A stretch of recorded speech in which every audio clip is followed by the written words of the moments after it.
What yet, ladies and gentlemen, my name is Lycos, and this is my updated video on how to start the new Echoes Autophage story missions. Now there is a lot of confusion surrounding this online. I also couldn't get the mission to start when it came out, and I've done a lot of research trying to figure out exactly what you need to do to trigger this mission. Now getting right into it, the first thing that I know you have to complete is the main story for No Man's Sky. This is something that I had to do. It took me a few hours to finish it, but to be really clear on what missions you need to do, the main story is the one where you're interacting with Artemis, Null, and Apollo. So if you're interacting with those NPCs, you know you're on the right track. And you know you've finished the main story when you get and finish a mission called The Purge. But there are also a couple other things that it seems you need to have complete in order to get the new Echoes story to activate. One of those things is a trace of metal. Now this is a series of missions that was added in a while ago.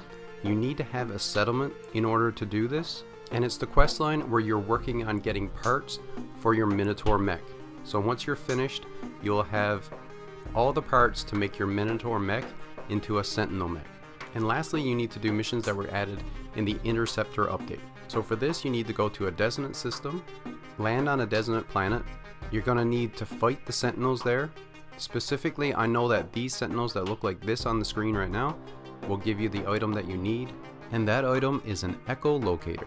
And once you get this item, you can activate it, and it's going to lead you to a camp. Once you discover that camp, that should be the last piece of the puzzle that you need.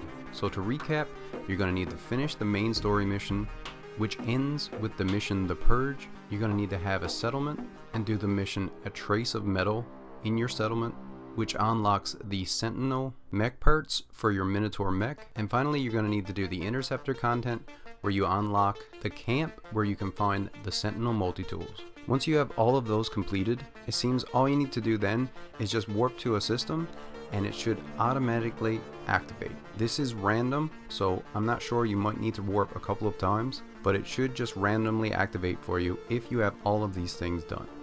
That is everything that I've been able to find out so far, but of course you need to keep in mind that Hello Games could end up changing this. I understand that some of this can be pretty confusing and it's a little frustrating for a lot of people, but people have been asking for endgame content in No Man's Sky for a while, and also I think it's really cool that the community is coming together and figuring this out. But like I said, I do understand that people are a little confused and pretty frustrated with this, but I really hope that you found some useful information in this video. Thank you all for watching, and as always, stay where you're at, and I'll come where you're to. Later everyone.